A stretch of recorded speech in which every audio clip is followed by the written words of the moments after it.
اس حدیث میں نبی علیہ الصلوۃ والسلام حدیث قدسی میں ارشاد فرماتے ہیں کہ اللہ تعالیٰ نے ارشاد فرمایا من عادى لي وليا فقد آذنته بالحرب، جس بندے نے میرے ولی کے ساتھ دشمنی کی، میرے دوست کے ساتھ دشمنی کی، اس کے ساتھ میرا اعلان جنگ ہے۔ پتہ چلا صحبت کا بڑا اثر ہوتا ہے، اس لیے جب آپ گھر میں جائیں گے تو آپ کی صحبت کا اثر کم ہوگا، اور جب آپ مسجد میں آئیں گے کسی بزرگ کے ساتھ بیٹھیں گے، کسی دین والے کے ساتھ، کسی اللہ والے کے ساتھ بیٹھیں گے تو پھر آپ کے دل کی قلبی جو کیفیت ہے وہ اور ہوگی۔ تو پتہ چلا کہ اس کا اثر لازمی ہوتا ہے۔ پیر صاحب ایک بہت بڑے پیر ہے اور بزرگ ہے، انتظامی معاملات کی وجہ سے شاید جنازہ تاخیر سے ہوا، یا ان کی قبروں پر پھول پہلے ڈالے گئے تھے پھر ہٹا دیے گئے، ان پر اس حوالے سے لوگ کچھ اعتراضات کرتے ہیں۔ بسم اللہ الرحمن الرحیم۔ معزز اور محترم سامعین اور ناظرین، آپ حضرات کے سامنے پیر طریقت رہبر شریعت حضرت مولانا پیر ذوالفقار احمد نقشبندی رحمہ اللہ کے حوالے سے ان پر ہونے والے اعتراضات اور کچھ اشکالات ہیں ان کا تذکرہ کریں گے۔ پیر ذوالفقار احمد نقشبندی رحمہ اللہ، پوری دنیا ان کو پیر کے نام سے جانتی ہے، اور خصوصاً نقشبندی سلسلے کے حوالے سے لوگ ان کو جانتے ہیں کہ پیر صاحب ایک بہت بڑے پیر ہے اور بزرگ ہے۔ چنانچہ ان پر اس حوالے سے لوگ کچھ اعتراضات کرتے ہیں، اور ان اعتراضات کی وجہ سے لوگ ان لوگوں کو وہ بدظن کرنے کی کوشش کرتے ہیں۔ تو آج کی اس ویڈیو میں ہم ان پر ہونے والے کچھ اعتراضات اور ان کی ذات پر ہونے والے کچھ اشکالات کا انشاءاللہ ازالہ کریں گے اور اس کا جواب دینے کی کوشش کریں گے، اور قرآن و سنت کی روشنی میں انشاءاللہ ہم اس کا جواب دینے کی کوشش کریں گے۔ تو ایک طرح کے اعتراضات تو وہ ہے جو ان کے ڈائریکٹ ان کی ذات پر اس حوالے سے ہیں کہ ان کی موت کے بعد کیا شروع ہوا، ان کے جنازے میں تاخیر کیوں ہوئی، ان کی قبروں پر پھول یہ ڈالے گئے تھے وہ پھر ہٹا دیے گئے، یہ کیوں ہوا۔ تو ایک اعتراضات کا سلسلہ تو وہ ہے، تو ہم ان اعتراضات کی طرف نہیں جاتے ہیں، وہ ان کے شاید انتظامی معاملات ہوں گے، اس حوالے سے وہ انتظامی معاملات کی وجہ سے شاید جنازہ تاخیر سے ہوا، یا ان کی قبروں پر پھول پہلے ڈالے گئے تھے پھر ہٹا دیے گئے، وہ کیا سلسلہ تھا، ہم اس کی طرف نہیں جاتے ہیں۔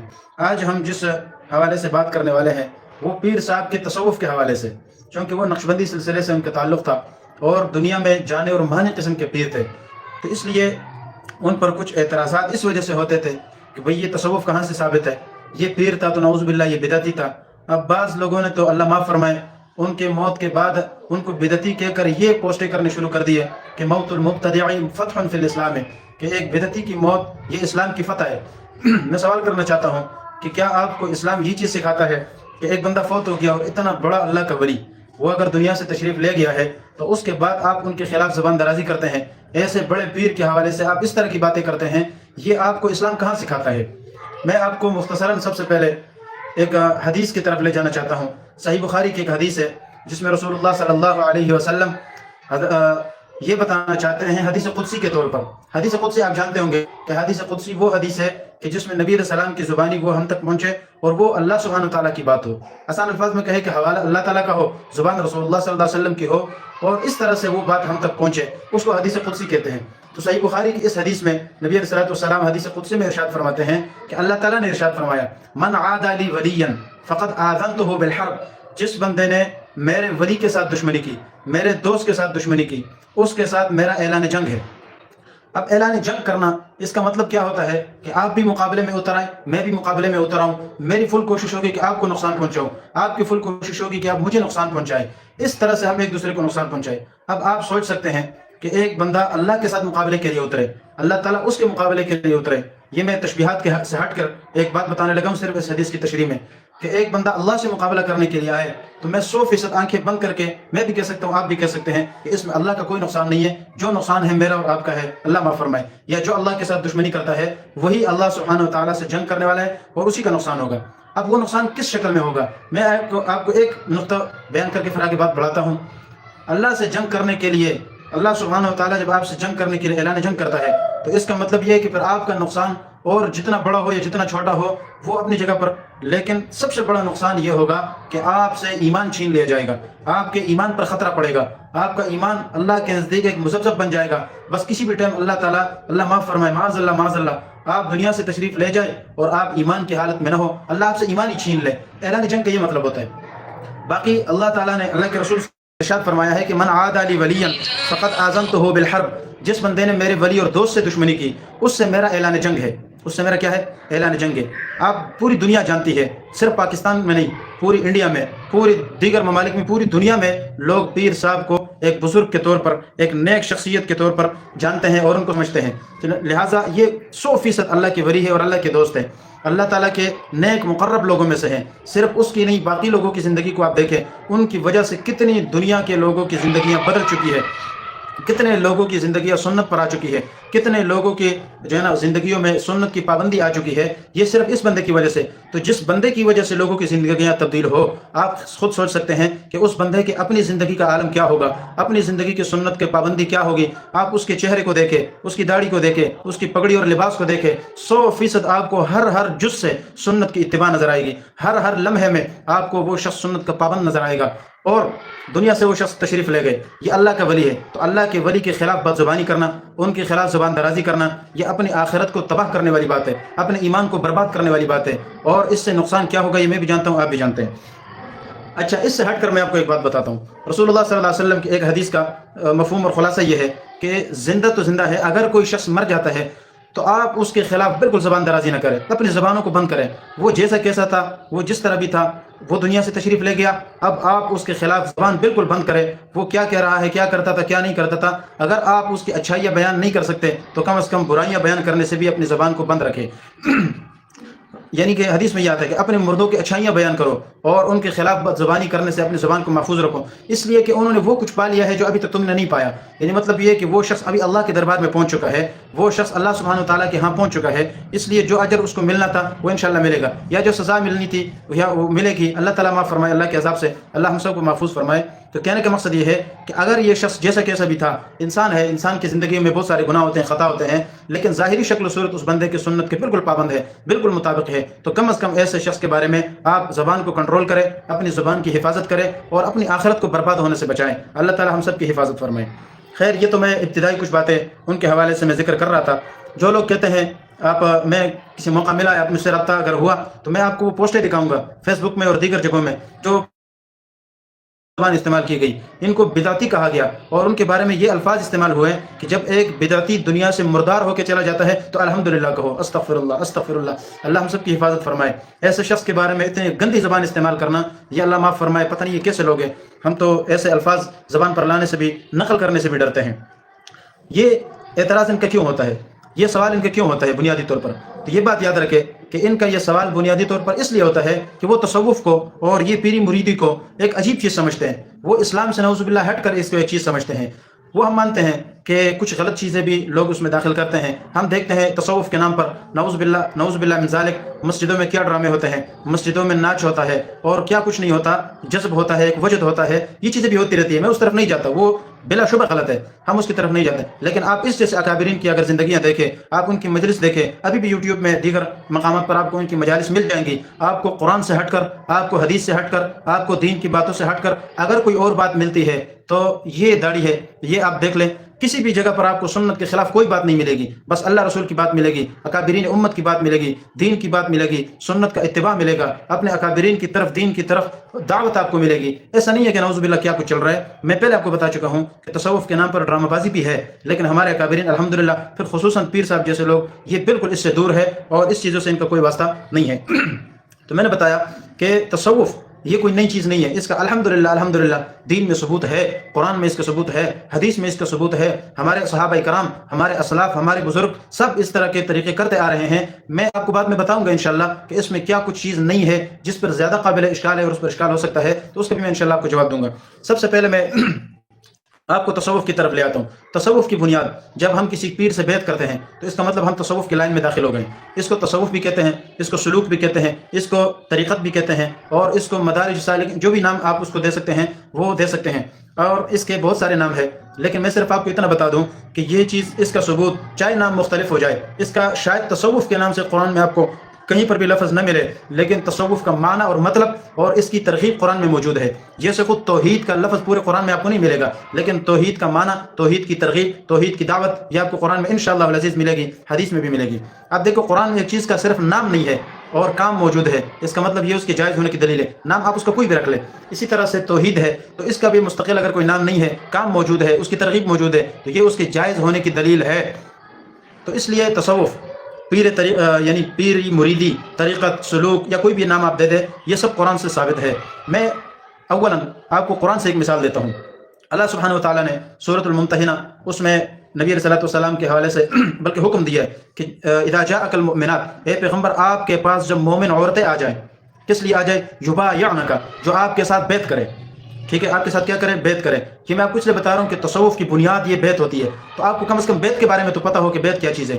اسی طرح پھر آپ جس کے ہاتھ پر ہاتھ رکھتے ہیں اس کے ساتھ وعدہ وعید کرتے ہیں اور اس کے ساتھ یہ وعدے کرتے ہیں کہ بھئی ہم اپنی پوری زندگی سنت کی اتباع میں گزاریں گے، یہ چیز کیا ہوتا ہے اس کی طرف میں آپ کو لے جانا چاہ رہا ہوں۔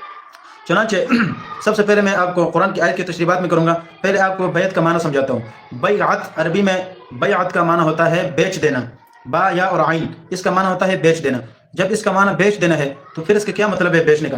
تو آسان الفاظ میں یہ کہے کہ ایک بندہ مرید جب اپنے پیر کے پاس آتا ہے، اس کے ہاتھ پہ ہاتھ رکھتا ہے اور اس کی کہی ہوئی باتوں پر عمل کرتا ہے، جب وہ کہتا ہے کہ آپ نے شرک نہیں کرنا، آپ نے بدعت نہیں کرنا، آپ نے کوئی گمراہی والا کام نہیں کرنا، آپ نے کوئی زنا، کوئی جو ہے نا بدعت نہیں کرنی ہے، کوئی گناہ نہیں کرنا، زنا نہیں کرنا، داڑھی نہیں کاٹنی، سنت کے پابند آپ نے رہنا ہے، یہ ساری چیزیں وہ ان سے وعدے لے رہا ہوتا ہے، اور یہ بندہ اس کے ہاتھ پہ ہاتھ رکھ کے یہ وعدہ کر رہا ہوتا ہے کہ آپ مجھے جس طرح بتائیں گے میں سنت کی اتباع کروں گا، آپ مجھے جس طرح بتائیں گے میں سنت کا پابند رہوں گا، آپ مجھے جس طرح بتائیں گے میں 100% خود کو رسول اللہ صلی اللہ علیہ وسلم اور صحابہ کی اتباع میں ڈھالوں گا۔ یہ وعدے وہی دو رہتے ہیں۔ اچھا، اس وعدہ، یہ وعدہ جو ہوتا ہے نا، یہ کوئی کچا پکا وعدہ نہیں ہوتا ہے، یہ ایسا مضبوط وعدہ ہوتا ہے جس کو ہم بیعت کے نام سے تعبیر کرتے ہیں۔ ہم کہتے ہیں اس کو بیعت، اور بیعت اس کو اس لیے کہتے ہیں کہ بیعت کا معنی ہوتا ہے بیچ دینا۔ گویا کہ جو مرید اپنے پیر کے ہاتھ پہ ہاتھ رکھ کے اس کے ساتھ بیعت کرتا ہے تو اس کا مطلب یہ ہوتا ہے کہ یہ اپنے آپ کو مکمل اس پیر کے اوپر بیچ رہا ہے، اور اس طرح سے بیچ رہا ہے کہ اس کی بات کے مطابق 100% عمل کرے گا، اس کی بات کو 100% اپنے دل سے لگائے گا، اور سب سے زیادہ اللہ اور اس کے رسول کی محبت، صحابہ کی محبت، اہل بیت کی محبت اپنے دل میں ڈالے گا۔ اس کے لیے وہ بیعت کرتا ہے اور اپنے آپ کو بیچ دیتا ہے۔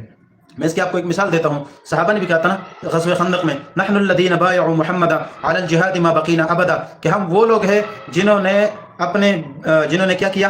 بایعوا محمدا، نبی صلی اللہ علیہ وسلم سے بیعت کی ہے اور ان پر اپنے آپ کو بیچ دیا ہے، علی الجہاد، کس پر؟ جہاد پر، ما بقینا ابدا، جب تک ہم زندہ ہیں، یعنی جب تک ہم زندہ ہیں تو ہم نے نبی صلی اللہ علیہ وسلم کے ساتھ جہاد پہ بیعت کی ہے، گویا ہم مرنے کے لیے تیار ہیں، ہم نبی علیہ السلام کے ایک اشارے پر اپنی جان دینے کے لیے تیار ہیں۔ تو بیعت کا معنی ہوتا ہے اپنے آپ کو بیچ دینا اور اگلے کی بات پر اپنے آپ کو فدا کر دینا۔ تو مرید کا کام بھی یہی ہوتا ہے۔ اب آتے ہیں قرآن کی اس آیت کی طرف۔ قرآن کی اس آیت میں اللہ سبحانہ و تعالیٰ نے فرمایا، اذا جاءک المؤمنات، اے پیغمبر آپ کے پاس جب عورتیں آ جائیں، المؤمنات، مومن عورتیں، یہ مومن کا لفظ یاد رکھنا، اس کے بعد میں کیا فائدہ ہے، اس کا فائدہ کیا ہے وہ انشاءاللہ میں آپ کو بعد میں بتاؤں گا۔ تو فرمایا کہ اذا جاءک المؤمنات، اے پیغمبر جب آپ کے پاس مومن عورتیں آ جائیں، کس لیے آ جائیں؟ یبایعنک، جو آپ کے ساتھ بیعت کرنا چاہتے ہیں، تو اس بیعت کے لیے اگر وہ آپ کے پاس آ جائے تو کیا کریں؟ یبایعنک، وہ بیعت اس بات پر کریں، اور آپ اس بات پر ان سے بیعت لے لیں، اللہ یشرکن باللہ شیئا، کہ آپ وہ اللہ کے ساتھ کبھی بھی شرک نہیں کریں گی، ولا یسرقن، وہ چوری نہیں کریں گی، ولا یقتلن اولادہن، وہ اپنے اولاد کو قتل نہیں کریں گی، ولا یأتین ببہتان، اور وہ بہتان نہیں باندھے گی، یفترینہ بین ایدیہن وارجلہن، یعنی وہ بہتان جو اپنے ہاتھوں اور پاؤں سے وہ گھڑتے ہیں، ایسے کام کبھی بھی نہیں کرے گی۔ تو خلاصہ یہ، سب سے پہلے شرک، چوری، اپنے اولاد کو قتل کرنا اور بہتان باندھنا، جو کہ عورتوں میں زیادہ ہوتی ہیں یہ چیزیں، اس زمانے میں بھی لوگ اپنے اولاد کو قتل کرتے تھے، خوف کے ڈر سے، بہت ساری وجوہات تھے، خیر بھوک کے ڈر سے یا اور شرم کی وجہ سے اپنے اولاد کو قتل کرتے تھے۔ فرمایا کہ یہ کام بھی نہیں کرنے۔ اچھا، اسی کی مناسبت سے میں آپ کو تھوڑا اس طرف لے آتا ہوں۔ جب پیر کسی سے بیعت لیتا ہے تو وہ آپ دیکھیں گے، آپ نے کبھی دیکھا نہیں ہے شاید، آپ جائیں دیکھیں، وہ سب سے پہلے بیعت میں یہی الفاظ ذکر کرتا ہے کہ بھائی تم نے اللہ کے ساتھ شرک نہیں کرنا، تم نے چوری نہیں کرنا، تم نے ڈاکہ نہیں ڈالنا، تم نے زنا نہیں کرنا، تم نے اور غلط کام نہیں کرنا۔ اگر وہ بندہ داڑھی کاٹتا ہے تو پہلے ان کو یہ بھی بتایا جاتا ہے تم نے داڑھی بھی نہیں کاٹنا، تم نے یہ نہیں کرنا، وہ نہیں کرنا، جتنے بھی منکرات ہیں، جتنے بھی گناہ ہیں، ان سب سے اس کو دور کیا جاتا ہے، ہٹایا جاتا ہے، اور اس کو بتاتا ہے کہ بھائی یہ کام اپنے نہیں کرنے۔ تو قرآن کی آیت کے مطابق ہوا یا نہیں ہوا؟ قرآن میں بھی اللہ نے فرمایا نا کہ بھائی اس طرح آپ نے بیعت لینا ہے، تو ٹھیک ہے، اس طرح بیعت لیا تو یہ 100% سنت کے مطابق ہے، 100% دین کے مطابق ہے، 100% شریعت کے منشا کے مطابق ہے، اس کے خلاف نہیں ہے۔ آپ کے اشکالات انشاءاللہ میں آگے حل کروں گا، شاید آپ کے ذہن میں کچھ سوالات آ رہے ہیں کہ یہ تو اور طرح ہے، وہ اور طرح ہے، خیر میں آپ کو بنیاد سے لے کر جا رہا ہوں۔ اچھا، اس پس منظر میں اگر آپ دیکھیں تو حضرت عمر رضی اللہ تعالیٰ عنہ کو نبی علیہ السلام نے بھیجا اور کہا کہ ان عورتوں کو ام سلمہ رضی اللہ عنہ کے گھر میں جمع کرو اور ان سے انہی باتوں پر بیعت لو، چنانچہ انہوں نے بیعت لیا اور وہ چلے گئے۔ اچھا، اب سوال آتا ہے کہ بیعت کا ثبوت قرآن سے ہو گیا، کیا حدیث سے بھی اس کا ثبوت ہے؟ تو حدیث سے میں پہلے آپ کو اشارتاً ایک بات بتا دیتا ہوں، پھر اس کے بعد انشاءاللہ تفصیلی بات کریں گے۔ سب سے پہلی بات یہ ہے، آپ اگر اٹھائیں گے نا کون سی کتاب، ابن ماجہ، آپ ابن ماجہ اٹھائیں، اس کے وہ ایک ہی جلد ہے، تو اس میں آپ جو شروع کی فہرست ہے وہ فہرست آپ تلاش کریں گے۔ وہ فہرست جب آپ تلاش کریں گے تو آپ کو وہاں پر کتاب البیعت ملے گی، یعنی بیعت کیسے کرنا ہے، کسی سے بیعت کرنا ہے تو اس بیعت کا کیا طریقہ ہے، اس حوالے سے آپ کو اتنی زیادہ حدیثیں ملیں گی کہ آپ حیران ہو جائیں گے. اور بچوں سے بیعت، عورتوں سے بیعت، مردوں سے بیعت، کمزوروں سے بیعت، جہاد پر بیعت، دین اسلام پر بیعت، تبلیغ پر بیعت، اعمال پر بیعت اور تبرک کی بیعت، ہر طرح کی بیعت آپ کو وہاں پر ملے گی. یہ تو میں نے آپ کو صرف اشارہ دے دیا. میں صرف آپ کو ایک مشکات کی ایک حدیث بتاتا ہوں. اگر آپ کو مشکات کتاب کہیں ملے تو آپ اس میں دیکھیں، شروع میں کتاب الایمان، اس میں تقریباً 17ویں نمبر حدیث ہے. 17ویں نمبر حدیث یعنی 17 نمبر حدیث نا، اس پہ آپ کو وہاں پر ایک حدیث ملے گی. میں آپ کو حدیث مختصراً بتا دیتا ہوں. حضرت عبادہ بن صامت رضی اللہ تعالیٰ عنہ کی حدیث ہے، اور وہ عبادہ بن صامت رضی اللہ تعالیٰ عنہ اس حدیث میں کیا ارشاد فرماتے ہیں وہ میں آپ کو ذکر کرتا ہوں. وہ فرماتے ہیں کہ ایک مرتبہ ہم بیٹھے ہوئے تھے اور رسول اللہ صلی اللہ علیہ وسلم ہمارے درمیان تشریف فرماتے. میں آپ کو خلاصہ بتا دیتا ہوں حدیث، پھر آپ دیکھیں میں نے آپ کو بتا دیا. مشکات جلد اول الفصل الاول، غالباً فصل اول ہے، 17ویں نمبر حدیث ہے. آپ اس حدیث کو دیکھیں، عبادہ بن صامت رضی اللہ عنہ کی حدیث ہے. وہ حدیث جب آپ تلاش کریں گے تو اس حدیث میں آپ کو عبادہ بن صامت رضی اللہ عنہ کیا فرماتے ہیں وہ ملے گا. تو اس حدیث میں وہ صحابی فرماتے ہیں کہ ہم بیٹھے ہوئے تھے اور اس دوران نبی صلی اللہ علیہ وسلم ہمارے پاس تشریف لائے اور کہا کہ بایعونی، تم میرے ساتھ بیعت کرو. کیا کرو؟ بیعت کرو. تو پتہ چلا نا کہ بیعت ثابت ہے، پیری مریدی والا بیعت ثابت ہے. مجھے پتا ہے یہ جو ہمارے حنف ہے، ان کو چھوڑ کر باقی کسی مذہب میں اس پر عمل ہوتا ہے، کسی فرقے میں اس پر عمل ہوتا ہے، کسی پر بھی نہیں ہوتا. صرف الحمدللہ یہ ہمارے علماء کا ترہ امتیاز ہے کہ اللہ نے ان کو سنت کا ایسا پابند بنایا ہے کہ دین کا ہر کام اللہ نے ان سے لیا ہے. خیر، نبی صلی اللہ علیہ وسلم بایعونی، تم میرے ساتھ بیعت کرو. کس بات پر بیعت کرو؟ پھر آگے پھر اعمال کا ذکر ہے کہ نماز قائم کرنی ہے، اس پر بیعت. اسی طرح زکوٰۃ دینی ہے، اس پر بیعت. اس طرح بہت ساری چیزیں ذکر کی ہے اور کہا کہ اس پر آپ مجھ سے بیعت کریں. اچھا، یہ بیعت کا تذکرہ، اس حدیث کی تشریح میں ہم جائیں گے تو بہت ساری قسمیں بن جاتی ہے. تو اس حدیث سے بھی پتہ چلا کہ نبی صلی اللہ علیہ وسلم کے ہاتھ پر صحابہ نے بیعت کی ہے، تو بیعت پتہ چلا کہ بیعت ثابت ہے. اچھا، پھر میں اگلی بات کی طرف آتا ہوں. شاہ ولی اللہ رحمہ اللہ نے ایک کتاب لکھی ہے شفاء العلیل ترجمۃ القول الجمیل. اس حدیث میں آپ کو بیعت کے حوالے سے ساری چیزیں ملیں گی. میں پہلے آپ کو اشارتاً ایک بات بتا دیتا ہوں. شاہ ولی اللہ رحمہ اللہ یہ وہ بندے ہیں جس کو ہر مسلک والا سمجھتا ہے، ان کو جانتا ہے، ان کو مانتا بھی ہے، اور سب کی سلسلہ حدیث کی جو سند ہے وہ سب جا کے شاہ ولی اللہ رحمہ اللہ سے گزر کے جاتی ہے. مثلا اگر دیوبندی ہے، بریلوی ہے، اہل حدیث ہے، جماعت اسلامی ہے، جو بھی ہے وہ سب اگر سلسلہ جو حدیث کا سلسلہ ہے اس کو سند کو جب لے جاتے ہیں تو شاہ ولی اللہ پہ آ کے ضرور رکتی ہے. اس کا مطلب اس بندے کو سب مانتے ہیں. شاہ ولی اللہ رحمہ اللہ وہ اپنی کتاب شفاء العلیل ترجمۃ القول الجمیل، آپ اس میں دیکھیں گے، نیٹ پہ بھی آپ کو مل جائے گی. اس میں 2 فصلیں ہیں، مطلب مختلف فصلیں ہیں. فصل اول میں آپ دیکھیں گے تو اس میں انہوں نے تقسیم کی ہے. پھر آگے فصل ثانی میں انہوں نے کہا ہے کہ بیعت کرنا سنت ہے، واجب نہیں ہے لیکن سنت ہے. اچھا، پہلی فصل میں جو انہوں نے کہا ہے، تنبیہ کے ساتھ کہا ہے کہ یہ بات جان لو، یہ بات یاد رکھو کہ تصوف یعنی جو بیعت ہے اس کی 4 قسمیں ہیں. انہوں نے 4 قسمیں لکھی ہے. وہ جو 4 قسمیں ہیں، نمبر 1 اسلام پر بیعت کرنا. مطلب یہ کہ جب آپ مسلمان ہو رہے ہیں تو جس کے ہاتھ پر آپ مسلمان ہو رہے ہیں آپ اس سے بیعت کرتے ہیں کہ میں پوری زندگی اسلام کے لیے وقف کروں گا. نمبر 2 دوسری چیز ہوتی ہے جہاد پر بیعت کرنا. جہاد پر بیعت اس لیے ہوتی ہے، ایک خلیفہ اور ایک بالفعل امام کے ہاتھ پر آپ بیعت کرتے ہیں، امیر کے ہاتھ پر، کہ میں آپ کے لیے جہاد کے لیے اپنا تن من دھن سب قربان کروں گا اور جہاد کروں گا. اسی طرح اس کے ساتھ ساتھ پھر آگے انہوں نے اعمال کا بھی ذکر کیا. ایک تیسری چیز ہے وہ مجھ سے بھول گئی، تو تیسری چیز ہے اعمال. اعمال پر بھی انہوں نے کہا کہ یہ بیعت ہوتی ہے. اب اعمال پر اب دیکھیں، یہ جو میں نے حدیث آپ کو سنائی ہے نا، یا قرآن کی آیت پیش کی ہے. قرآن کہتا ہے اذا جاءک المؤمنات، جب آپ کے پاس مومن عورتیں آ جائے. اور حدیث میں بھی آیا تھا مشکات میں کہ اللہ کے نبی صحابی فرماتے عبادہ بن صامت رضی اللہ تعالیٰ عنہ کہ ہم جس وقت بیٹھے ہوئے تھے اور اللہ کے نبی صلی اللہ علیہ وسلم آئے اور ہمیں کہا کہ بیعت کرو. اب سوال یہ ہے کہ کیا ان لوگوں سے آپ صلی اللہ علیہ وسلم نے بیعت کس بات پر لی تھی؟ آیا اس بات پر لی تھی کہ آپ مسلمان ہو جائے؟ نہیں، اس بات پر بیعت نہیں. کیوں؟ اس لیے کہ قرآن کہہ رہا ہے اذا جاءک المؤمنات، جب آپ کے پاس مومن عورتیں آئے تو پتہ چلا وہ پہلے سے مومن تھے، ایمان والے تھے. اس کے بعد پھر اگلی چیز ہے، آپ نے فرمایا کہ اچھا جہاد پہ بیعت تھی. فرمایا جہاد پر بھی بیعت نہیں، اس لیے کہ یہ کوئی جہاد کا موقع نہیں تھا. اور قرآن میں جن عورتوں سے بیعت لینے کا ذکر ہے ان میں بھی پھر یہ ذکر ہے کہ عورتوں سے بیعت لینے کا. اب آپ کو پتہ ہے عورتیں جہاد نہیں کرتی ہے، تو اس لیے اور وہ بیعت کس کا تھا؟ وہ اعمال کا بیعت تھا. قرآن بھی ذکر کر رہا ہے اللہ یشرکن باللہ شیئا، آپ شرک نہیں کریں گے، چوری نہیں کریں گے، ڈاکہ نہیں ڈالیں گے، جو ہے نا وہ اولاد کو قتل نہیں کریں گے. اب ظاہر ہے کہ ان چیزوں کا تذکرہ تھا. تو اس سے پتہ چلتا ہے کہ یہ اعمال کی بیعت تھی، نہ یہ جہاد کی بیعت تھی، نہ یہ اسلام کی بیعت تھی. وہ پہلے سے مسلمان تھے اور وہ جہاد کا موقع نہیں تھا، اور عورتیں تھیں، وہ جہاد کیسے کرتی؟ تو اس لیے جس مقصد کے لیے انہوں نے بیعت لیا تھا وہ بیعت اعمال کی بیعت تھی. اور اسی اعمال کی بیعت کو ہم پیری مریدی والے بیعت کہتے ہیں، اسی کو ہم طریقت کہتے ہیں، اسی کو ہم سلوک کہتے ہیں، اسی کو ہم یہ اپنے زبان میں جتنا بھی یہ ہے کیا کہتے ہیں اس کو، یہ سب اسی سے ماخوذ ہے. لہٰذا اس سے ثابت ہوا کہ یہ جو طریقت ہے، یہ جو پیری مریدی ہے، یہ کوئی غلط چیز نہیں ہے، یہ بالکل ٹھیک چیز ہے. قرآن سے بھی ثابت ہے، حدیث سے بھی ثابت ہے، اور صحابہ سے بھی ثابت ہے. یہ جو 4 سلسلے ہیں نا، صحابہ سے کیسے ثابت ہے اس میں تفصیل بہت ہے، میں آپ کو صرف اشارہ دے دیتا ہوں.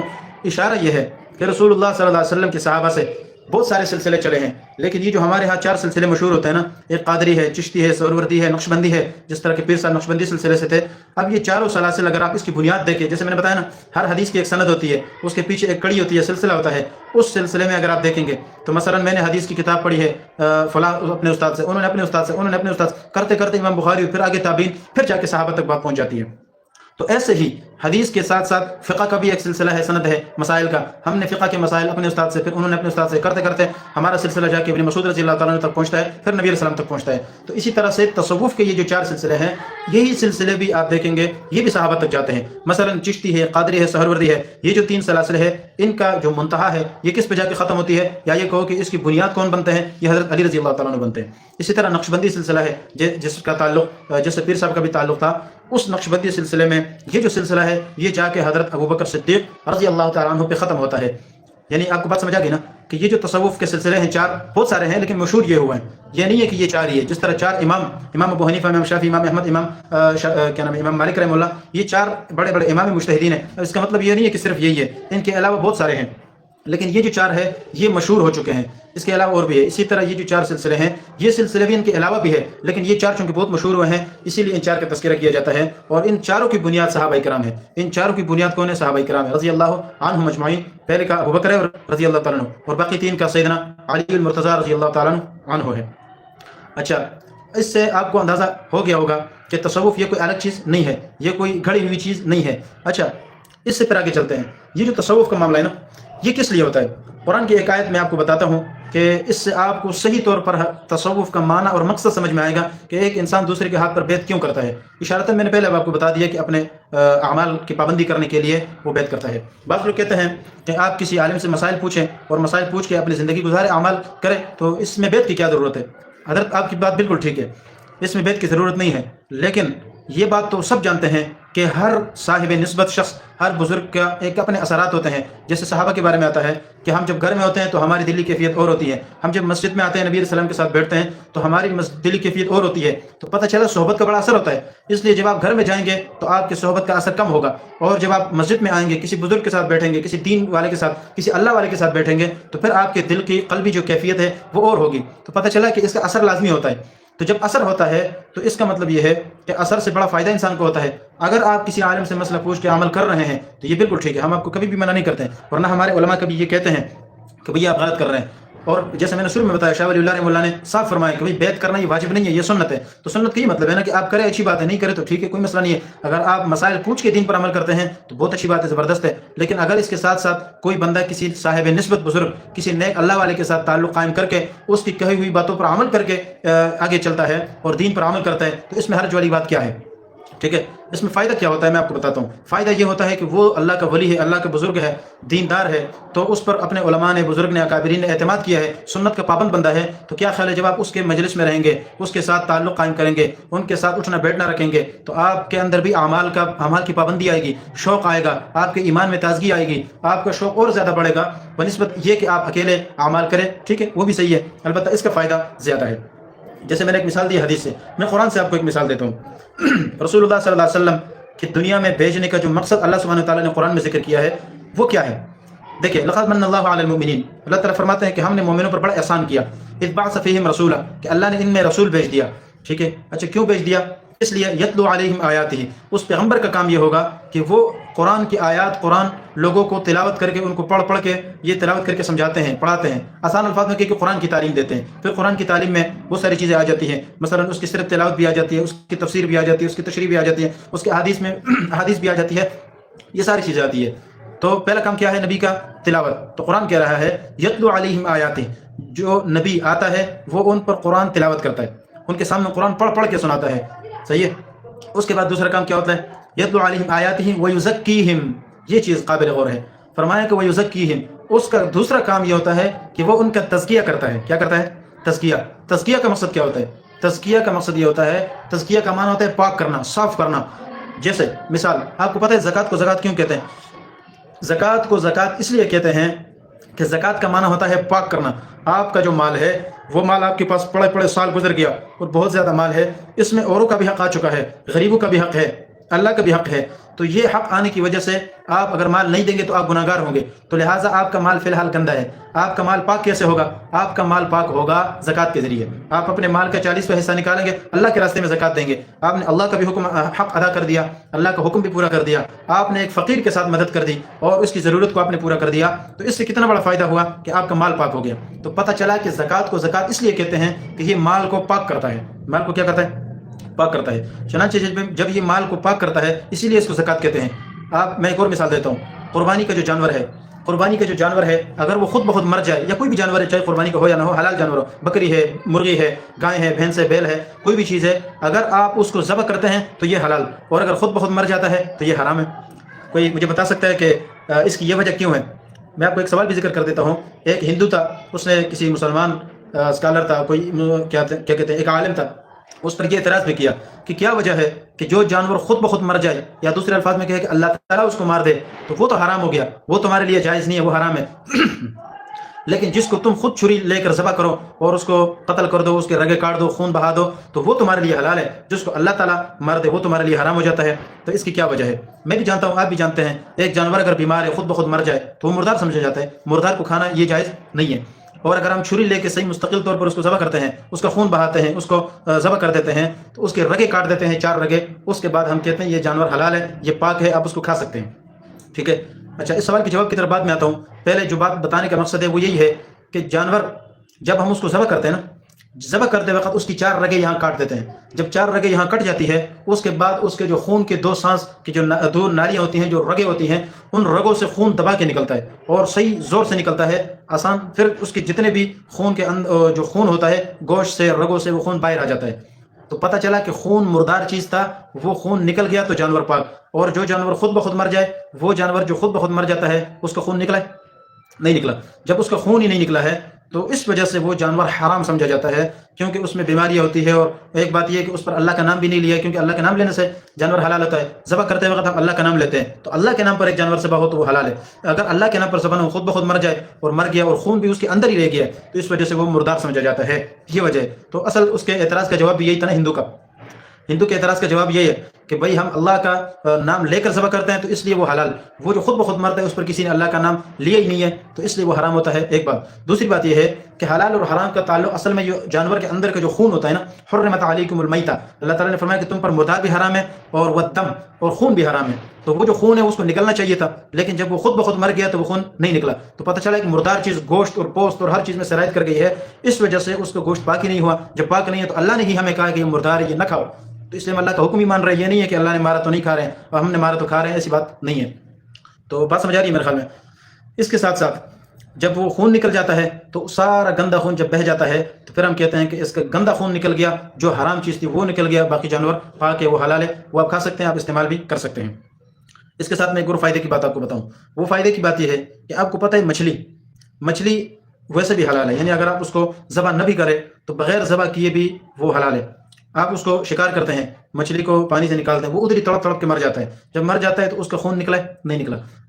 صحیح ہے, اس کا خون نہیں نکلا, اس کے باوجود بھی یہ کیا ہے, مردار ہے نا. تو یہ مردار حرام ہے. آپ صلی اللہ علیہ وسلم نے فرمایا نا ایک حدیث میں کہ اللہ نے 2 مردار ہمارے لیے حلال کیے, ان میں سے ایک ٹڈی اور ایک یہ مچھلی ہے, کہ یہ مردار ہے پھر بھی ہمارے لیے حلال ہے. مردار کا مطلب یہ ہے کہ ذبح کیے بغیر ہم اس کو کھاتے ہیں, تو اس لیے ہمارے لیے حلال ہے, یہ مطلب ہے. پھر دوسری بات یہ ہے کہ ہم اس کو ذبح کیوں نہیں کرتے ہیں. کیوں؟ اس لیے کہ ذبح کیا جاتا ہے اس جانور کو جس میں خون ہو. مچھلی میں خون نہیں ہوتا, مچھلی میں خون نہیں ہوتا. یہی وجہ ہے کہ خون والا جانور, خون والی چیز پانی میں نہیں ہو سکتی ہے. آپ جب بھی دیکھیں گے اگر کوئی انسان یا کوئی جانور خون والا, وہ اگر مر جاتا ہے پانی میں تو پانی اس کو باہر پھینک دیتا ہے, اس کے سطح پر تیرتا ہے, اندر نہیں رہنے دیتی. تو خون والی چیز پانی میں زیادہ دیر رہ نہیں سکتی, وہ اس کو باہر پھینک دیتی ہے, اس میں خون نہیں ہوتا. ایک علامت. دوسری علامت یہ ہے کہ خون وہ چیز ہے کہ جو کیا کرتا ہے, انسان اس کو مثال کے طور پر آپ اس کو دھوپ میں رکھیں تو خون کی خاصیت یہ ہے کہ وہ کالی ہو جاتی ہے.